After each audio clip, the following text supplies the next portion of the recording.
స్టోరీలోకి వెళ్లే ముందు మా ఛానల్ని సబ్స్క్రైబ్ చేయండి. వైఎస్ఆర్ తనయ కాంగ్రెస్ ఏపీ ప్రెసిడెంట్ షర్మిల కడప లోక్సభ స్థానం నుంచి పోటీ చేశారు. ఆమె ప్రత్యక్ష రాజకీయాల్లోకి వచ్చి చాలా కాలమవుతున్నా ఎన్నికలలో పోటీ చేయటం మాత్రం ఇదే ఫస్ట్ టైం. ఆమె తెలంగాణలో పార్టీ పెట్టి అక్కడ నుంచి పోటీ చేస్తారని అనుకున్నారు. కానీ ఆమె అనూహ్యంగా ఏపీ వైపు పొలిటికల్ టర్న్ తీసుకున్నారు. దాంతో పాటు వైఎస్ఆర్ కుటుంబానికి కంచుకోట అయిన కడప నుంచి ఆమె ఎంపీగా పోటీలో నిలబడటం మరో సంచలన పరిణామంగానే అంతా చూశారు. కడపలో వైసీపీ బలంగా ఉంది. ఆ తరువాత ప్లేస్ లో టీడీపీ ఉంది. గత ఎన్నికల్లో నోటా కంటే తక్కువ ఓట్లు వచ్చిన కాంగ్రెస్ పార్టీ నుంచి షర్మిల ఎంపీగా పోటీ చేసి విజయం సాధిస్తారా అంటే ఎవరి ఆలోచనలు విశ్లేషణలు వారికి ఉన్నాయి. అయితే పోలింగ్ సరళి, రాజకీయ పార్టీల వ్యూహాలు ఇవన్నీ చూసిన తరువాత షర్మిలకు అనుకూలంగా పెద్ద ఎత్తున క్రాస్ ఓటింగ్ జరిగిందని అంటున్నారు. కడప లోక్సభ సీటుకు టీడీపీ నుంచి తొలిసారి ఎంపీగా పోటీ చేసిన మాజీ మంత్రి భూపేష్ ని సైడ్ చేసి మరీ టీడీపీ మెజారిటీ ఓట్లు షర్మిలకే పడ్డాయని అంటున్నారు.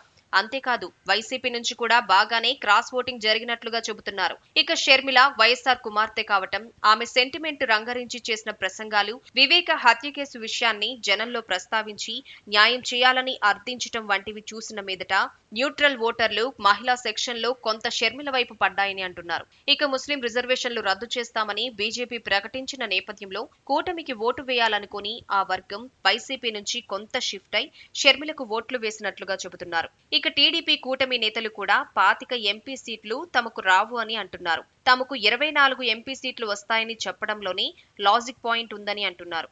ఆ ఒక్క seat Kadapa MP seat Congress they అని అంటున్నారు. ఆ విధంగా వైసీపీకి 0 నెంబర్ ఇచ్చారన్నమాట.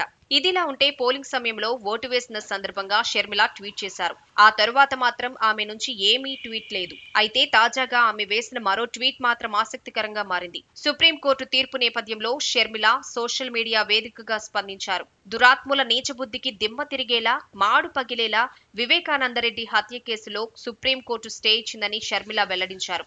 భావ ప్రకటన స్వేచ్ఛపై ఈ రాక్షసముఖ చేయబోయిన దాడిని తిప్పికొట్టి ఎప్పటికైనా ధర్మ పోరాటంలో న్యాయమే గెలుస్తుందని నిరూపణ అయిందని పేర్కొన్నారు.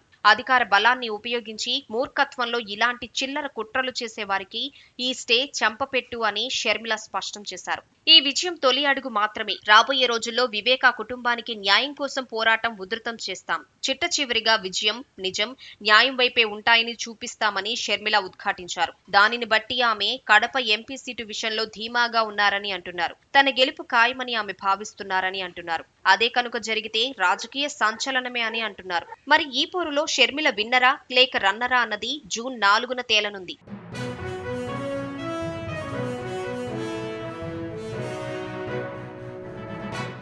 స్టోరీలోకి వెళ్లే ముందు మా ఛానల్ని సబ్స్క్రైబ్ చేయండి.